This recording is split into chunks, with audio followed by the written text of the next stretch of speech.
Hi ವೀಕ್ಷಕರೇ, ಎಲ್ಲರಿಗೂ ನಮಸ್ಕಾರ. ನೋಡಿ, ಸರ್ಕಾರ ಕೊನೆಗೂ ಗೃಹಲಕ್ಷ್ಮಿ ಯೋಜನೆಯ ಪ್ರತಿಯೊಂದು ಫಲಾನುಭವಿಗಳಿಗೆ 2 ತಿಂಗಳ 4,000 ಹಣನ ನಿಮ್ಮ ಬ್ಯಾಂಕ್ ಖಾತೆಗೆ ಜಮಾ ಮಾಡುವುದಾಗಿ ಪ್ರತಿ ಫಲಾನುಭವಿಗಳಿಗೂ ಭರ್ಜರಿ ಗುಡ್ಡಿಸ್ನ ಕೊಟ್ಟಿದ್ದು, ನಿಮ್ಮ ಬ್ಯಾಂಕ್ ಖಾತೆಗೆ ಈ 4,000 ಹಣ ಜಮಾ ಆಗ್ತಾ ಇರೋದು ನಿಜ. ಹೌದು ವೀಕ್ಷಕರೇ, ಇಲ್ಲಿಯವರೆಗೂ ನಿಮ್ಮ ಬ್ಯಾಂಕ್ ಖಾತೆಗೆ ಎಷ್ಟು ತಿಂಗಳ ಗೃಹಲಕ್ಷ್ಮಿ ಹಣ ಜಮಾ ಆಗಿದೆ ಅಂತ ಪ್ರತಿಯೊಬ್ಬರೂ ಕಮೆಂಟ್ನ ಮಾಡಿ ಮತ್ತು ನಿಮಗೆ ಕೊನೆಯದಾಗಿ ಯಾವ ತಿಂಗಳ ಹಣ ಜಮಾ ಆಗಿದೆ ಅಂತ ಕಮೆಂಟ್ ಮಾಡಿ. ನೋಡಿ ವೀಕ್ಷಕರೇ, ಇದೀಗ ನಿಮ್ಮ ಬ್ಯಾಂಕ್ ಖಾತೆಗೆ ಸರ್ಕಾರ ಗೃಹಲಕ್ಷ್ಮಿ ಯೋಜನೆಯ ಜನವರಿ ತಿಂಗಳ 28ನೇ ಕಂತು ಮತ್ತು ಫೆಬ್ರವರಿ ತಿಂಗಳ 29ನೇ ಕಂತು ಈ 2 ತಿಂಗಳ 4,000 ಹಣನ ಇಂದು ಶನಿವಾರ ಮಾರ್ಚ್ 7ರಂದು ಕರ್ನಾಟಕದ 27 ಜಿಲ್ಲೆಗಳ ಪ್ರತಿ ಫಲಾನುಭವಿಗಳಿಗೆ ಜಮಾ ಮಾಡ್ತಾ ಇದೆ. ಮತ್ತು ಈ 4,000ಕ್ಕೆ ಹೊಸ ನಿಯಮಗಳು ಕೂಡ ಜಾರಿಗೆ ಬಂದಿದ್ದು, ಸಾಕಷ್ಟು ಫಲಾನುಭವಿಗಳಿಗೆ ಗೃಹಲಕ್ಷ್ಮಿ ಹಣ ಕ್ಯಾನ್ಸಲ್ ಆಗುವ ಸಾಧ್ಯತೆ ಕೂಡ ಇದೆ. ಅದೇ ರೀತಿ ಪ್ರತಿಯೊಂದು ರೇಷನ್ ಕಾರ್ಡ್ದಾರರಿಗೂ ಕೂಡ ಸರ್ಕಾರ ಭರ್ಜರಿ ಗುಡ್ಡಿಸ್ನ ಕೊಟ್ಟಿದ್ದು, ಸರ್ಕಾರ ಕೊಟ್ಟಿರುವ ಈ ಒಂದು ಮಾಹಿತಿ ಏನು ಅಂತ ನಾನು ನಿಮಗೆ ತಿಳಿಸ್ಕೊಡ್ತಾ ಇದ್ದೀನಿ. ಅದಕ್ಕಿಂತ ಮೊದಲು ನೋಡಿ ವೀಕ್ಷಕರೇ, ನೀವೇನಾದ್ರೂ ಇನ್ನೂ ಕೂಡ ನನ್ನ ಚಾನಲ್ನ ಸಬ್ಸ್ಕ್ರೈಬ್ ಆಗಿಲ್ಲ ಅಂದರೆ ದಯವಿಟ್ಟು ಪ್ರತಿಯೊಬ್ಬರು ಚಾನಲ್ನ ಸಬ್ಸ್ಕ್ರೈಬ್ ಮಾಡ್ಕೊಳ್ಳಿ, ಹಾಗೆ ವಿಡಿಯೋಗೆ ಒಂದು ಲೈಕ್ನ ಕೊಡಿ. ಹೌದು ವೀಕ್ಷಕರೇ, ಸರ್ಕಾರ ಕೊನೆಗೂ ಗೃಹಲಕ್ಷ್ಮಿ ಹಾಗೂ ರೇಷನ್ ಕಾರ್ಡ್ ಹೊಂದಿರುವ ಪ್ರತಿಯೊಂದು ಫಲಾನುಭವಿಗಳಿಗೆ ಭರ್ಜರಿ ಗುಡ್ಡಿಸ್ನ ಕೊಟ್ಟಿದೆ. ನಿಮ್ಮ ಬ್ಯಾಂಕ್ ಖಾತೆಗೆ ಗೃಹಲಕ್ಷ್ಮಿ ಯೋಜನೆಯ ಜನವರಿ ತಿಂಗಳ 28ನೇ ಕಂತು ಮತ್ತು ಫೆಬ್ರವರಿ ತಿಂಗಳ 29ನೇ ಕಂತು ಈ 2 ತಿಂಗಳ 4,000 ಹಣನ ಕರ್ನಾಟಕದ 27 ಜಿಲ್ಲೆಗಳ ಪ್ರತಿಯೊಂದು ಫಲಾನುಭವಿಗಳಿಗೆ ಮಾರ್ಚ್ 7 ಶನಿವಾರದಿಂದ ಸರ್ಕಾರ ಜಮಾ ಮಾಡ್ತಾ ಇದ್ದು, ನಿಮ್ಮ ಬ್ಯಾಂಕ್ ಖಾತೆಗೂ ಕೂಡ ಈ 4,000 ಹಣ ಬರ್ತಾ ಇದೆ.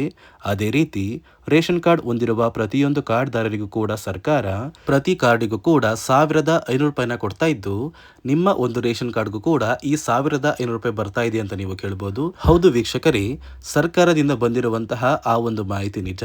ಆದರೆ ಇಲ್ಲಿ ಬ್ಯಾಂಕ್ ಖಾತೆಗೆ ಹಣ ಬರ್ತಾ ಇಲ್ಲ, ಬದಲಿಗೆ ನಿಮ್ಮ ಒಂದು ರೇಷನ್ ಕಾರ್ಡ್ಗೆ 1,500 ರೂಪಾಯಿಗೆ ಸಿಗುವಂತಹ 5ರಿಂದ 6 ರೀತಿಯ ಆಹಾರ ಪದಾರ್ಥಗಳನ್ನ ಇದೇ ಮಾರ್ಚ್ ತಿಂಗಳಿಂದ ಸರ್ಕಾರ ಪ್ರತಿಯೊಂದು ಕಾರ್ಡ್ದಾರರಿಗೆ ಕೊಡ್ತಾ ಇದ್ದು, ಅಡುಗೆ ಎಣ್ಣೆ, ತೊಗರಿ ಬೇಳೆ, ಸಕ್ಕರೆ, ಉಪ್ಪು, ರಾಗಿ, ಗೋಧಿ, ಹೆಸರುಕಾಳು ಹಾಗೂ ಇತರೆ ರೀತಿಯ ಆಹಾರ ಪದಾರ್ಥಗಳನ್ನ ನಿಮ್ಮ ಒಂದು ರೇಷನ್ ಕಾರ್ಡ್ಗೆ ಸರ್ಕಾರ ಮಾರ್ಚ್ ತಿಂಗಳಿಂದ ವಿತರಣೆ ಮಾಡ್ತಾ ಇದ್ದು, ಪ್ರತಿಯೊಬ್ಬರಿಗೂ ಆದಷ್ಟು ಬೇಗ ಈ ಒಂದು ಆಹಾರ ಪದಾರ್ಥಗಳು ಸಿಗುತ್ತೆ. ಅದೇ ರೀತಿ ನೀವು ಗೃಹಲಕ್ಷ್ಮಿ ಯೋಜನೆಯ 2 ತಿಂಗಳ 4,000 ಹಣನ ಪಡಿಬೇಕು ಅಂದ್ರು ಮತ್ತು ರೇಷನ್ ಕಾರ್ಡ್ಗೆ ಸಿಗುವಂತಹ ಆಹಾರ ಪದಾರ್ಥಗಳನ್ನ ಪಡಿಬೇಕು ಅಂದರೆ ಹಣಕಾಸು ಇಲಾಖೆಯಿಂದ ಪ್ರತಿಯೊಂದು ಫಲಾನುಭವಿಗಳಿಗೆ ಕೆಲವು ಹೊಸ ನಿಯಮಗಳನ್ನ ಜಾರಿಗೆ ತಂದಿದ್ದು, ಈ ನಿಯಮಗಳನ್ನ ಕಡ್ಡಾಯವಾಗಿ ಪಾಲಿಸಲೇಬೇಕು ಅಂತ ಸರ್ಕಾರ ಆದೇಶನ ಕೊಟ್ಟಿದೆ.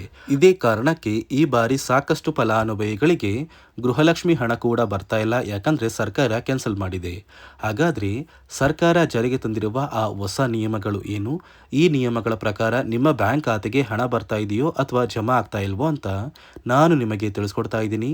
ಅದಕ್ಕಿಂತ ಮೊದಲು ಇಂದು ಶನಿವಾರ ಮಾರ್ಚ್ 7ರಿಂದ ಕರ್ನಾಟಕದ ಯಾವ 27 ಜಿಲ್ಲೆಗಳಿಗೆ 2 ತಿಂಗಳ ಗೃಹಲಕ್ಷ್ಮಿ ಯೋಜನೆಯ 4,000 ಹಣ ಜಮಾ ಆಗ್ತಾ ಇದೆ ಅಂದ್ರೆ, ಮೊದಲಿಗೆ ಬೆಂಗಳೂರು ನಗರ, ಬೆಂಗಳೂರು ಗ್ರಾಮಾಂತರ, ರಾಮನಗರ, ಚಿಕ್ಕಬಳ್ಳಾಪುರ, ಚಿತ್ರದುರ್ಗ, ದಾವಣಗೆರೆ, ಕೋಲಾರ, ಶಿವಮೊಗ್ಗ, ತುಮಕೂರು, ಚಾಮರಾಜನಗರ, ಚಿಕ್ಕಮಗಳೂರು, ದಕ್ಷಿಣ ಕನ್ನಡ, ಹಾಸನ, ಕೊಡಗು, ಮಂಡ್ಯ, ಮೈಸೂರು, ಉಡುಪಿ, ಬಾಗಲಕೋಟೆ, ಬೆಳಗಾವಿ, ವಿಜಯಪುರ, ಧಾರವಾಡ, ಗದಗ, ಹಾವೇರಿ, ಉತ್ತರ ಕನ್ನಡ, ಬಳ್ಳಾರಿ, ಬೀದರ್, ಕಲಬುರಗಿ, ಕೊಪ್ಪಳ, ರಾಯಚೂರು, ಯಾದಗಿರಿ ಮತ್ತು ವಿಜಯನಗರ ಈ ಜಿಲ್ಲೆಗಳ ಪ್ರತಿಯೊಂದು ಫಲಾನುಭವಿಗಳಿಗೆ ಸರ್ಕಾರ 2 ತಿಂಗಳ ಗೃಹಲಕ್ಷ್ಮಿ ಯೋಜನೆಯ 4,000 ಹಣನ ನಿಮ್ಮ ಬ್ಯಾಂಕ್ ಖಾತೆಗಳಿಗೆ ಜಮಾ ಮಾಡ್ತಾ ಇದ್ದು, ಇಲ್ಲಿಯವರೆಗೂ ಯಾವುದೇ ರೀತಿಯ ಪೆಂಡಿಂಗ್ ಇರುವ ಹಣ ಬಾಕಿ ಇಲ್ಲ ಅಂದರೆ ಮಾತ್ರ ನೇರವಾಗಿ ಈ 4,000 ಹಣ ಮಾರ್ಚ್ 10ರೊಳಗೆ ನಿಮ್ಮ ಬ್ಯಾಂಕ್ ಖಾತೆಗೆ ಜಮಾ ಆಗುತ್ತೆ.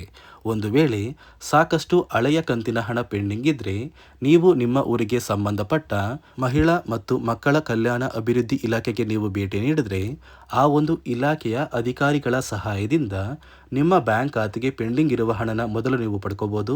ಪೆಂಡಿಂಗ್ ಇರುವ ಹಣ ಜಮಾ ಆದ ನಂತರ ಈ ಜನವರಿ ಮತ್ತು ಫೆಬ್ರವರಿ ತಿಂಗಳ 2 ತಿಂಗಳ 4,000 ಹಣ ನೇರವಾಗಿ ನಿಮ್ಮ ಬ್ಯಾಂಕ್ ಖಾತೆಗೆ ಜಮಾ ಆಗುತ್ತೆ. ನೋಡಿ ಸ್ನೇಹಿತರೆ, ಈ ಬಾರಿ ಸುಮಾರು 1 ಲಕ್ಷಕ್ಕಿಂತ ಅಧಿಕ ಫಲಾನುಭವಿಗಳ ಬ್ಯಾಂಕ್ ಖಾತೆಗೆ ಸರ್ಕಾರ ಗೃಹಲಕ್ಷ್ಮಿ ಯೋಜನೆಯ ಹಣನ ಜಮಾ ಮಾಡ್ತಾ ಇಲ್ಲ. ಕಾರಣ ಏನು ಅಂದರೆ ನಿಮ್ಮ ಬ್ಯಾಂಕ್ ಖಾತೆಗೆ ಡೆಬಿಟ್ ಮೂಲಕ ಹಣ ಜಮಾ ಮಾಡುವಂತಹ ಸಂದರ್ಭದಲ್ಲಿ ಸರ್ಕಾರ ಸಾಕಷ್ಟು ಫಲಾನುಭವಿಗಳ ಒಂದು ಬ್ಯಾಂಕ್ ಖಾತೆಗೆ ಹಣ ಜಮಾ ಮಾಡೋದನ್ನು ಕ್ಯಾನ್ಸಲ್ ಮಾಡಿದೆ. ಯಾಕಂದರೆ ಇತ್ತೀಚೆಗೆ ಹಣಕಾಸು ಇಲಾಖೆ ಜಾರಿಗೆ ತಂದಿರುವ 5 ನಿಯಮಗಳ ಆಧಾರದ ಮೇಲೆ ಪ್ರತಿಯೊಂದು ಫಲಾನುಭವಿಗಳಿಗೆ ಸರ್ಕಾರ ಈ ಒಂದು ಹಣನ ಜಮಾ ಮಾಡ್ತಾ ಇದ್ದು, ಯಾರೆಲ್ಲ ಫಲಾನುಭವಿಗಳು ಈ ನಿಯಮಗಳನ್ನ ಪಾಲಿಸಿಲ್ಲ ನಿಮ್ಮ ಬ್ಯಾಂಕ್ ಖಾತೆಗೂ ಕೂಡ ಹಣ ಜಮಾ ಆಗೋದಿಲ್ಲ. ಹಾಗಾದರೆ ಬನ್ನಿ ಸ್ನೇಹಿತರೆ, ಸರ್ಕಾರ ಜಾರಿಗೆ ತಂದಿರುವ ಆ 5 ಹೊಸ ನಿಯಮಗಳು ಏನು ಅಂತ ನಾನು ನಿಮಗೆ ತಿಳಿಸ್ಕೊಡ್ತಾ ಇದ್ದೀನಿ.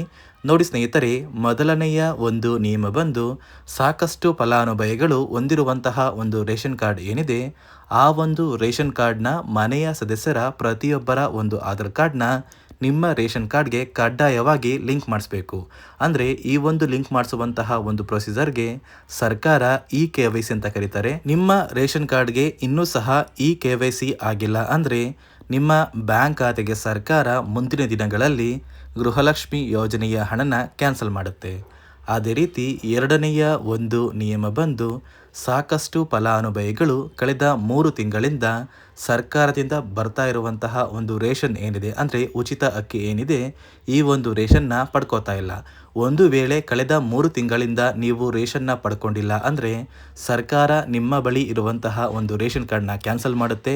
ನಿಮ್ಮ ರೇಷನ್ ಕಾರ್ಡ್ನ ಸರ್ಕಾರ ಕ್ಯಾನ್ಸಲ್ ಮಾಡಿದ್ರೆ ನಿಮ್ಮ ಬ್ಯಾಂಕ್ ಖಾತೆಗೆ ಗೃಹಲಕ್ಷ್ಮಿ ಯೋಜನೆಯ ಹಣ ಇರ್ಬೋದು ಮತ್ತು ಸರ್ಕಾರದಿಂದ ಬರುವಂತಹ ಒಂದು ಸೌಲಭ್ಯಗಳನ್ನ ನೀವು ಕಳ್ಕೋಬೇಕಾಗುತ್ತೆ. ಅದೇ ರೀತಿ ಮೂರನೆಯ ಒಂದು ನಿಯಮ ಬಂದು ನೋಡಿ ಸ್ನೇಹಿತರೆ, ನಿಮ್ಮ ಬಳಿ ಇರುವಂತಹ ಒಂದು ಆಧಾರ್ ಕಾರ್ಡ್ ಏನಿದೆ, ಆ ಒಂದು ಆಧಾರ್ ಕಾರ್ಡ್ನ ಕಳೆದ 15 ವರ್ಷಗಳಲ್ಲಿ ನೀವು ಯಾವುದೇ ರೀತಿಯ ಒಂದು ತಿದ್ದುಪಡಿನ ಮಾಡಿಸಿಲ್ಲ ಅಂದರೆ ನಿಮ್ಮ ಬ್ಯಾಂಕ್ ಖಾತೆಗೆ ಸರ್ಕಾರ ಗೃಹಲಕ್ಷ್ಮಿ ಯೋಜನೆಯ ಹಣನ ಕ್ಯಾನ್ಸಲ್ ಮಾಡುತ್ತೆ. ಯಾಕಂದರೆ ಸರ್ಕಾರದಿಂದ ಬಂದಿರುವಂತಹ ಒಂದು ಆದೇಶದ ಪ್ರಕಾರ ಪ್ರತಿಯೊಂದು ಫಲಾನುಭವಿಗಳು ಕಳೆದ 15 ವರ್ಷಗಳಲ್ಲಿ ಯಾವುದೇ ರೀತಿಯ ಒಂದು ತಿದ್ದುಪಡಿನ ನಿಮ್ಮ ಆಧಾರ್ ಕಾರ್ಡ್ಗೆ ನೀವು ಮಾಡಿಸಿಲ್ಲ ಅಂದರೆ ಕಡ್ಡಾಯವಾಗಿ ಆದಷ್ಟು ಬೇಗ ನಿಮ್ಮ ಆಧಾರ್ ಕಾರ್ಡ್ಗೆ ತಿದ್ದುಪಡಿನ ಮಾಡಿಸಿ.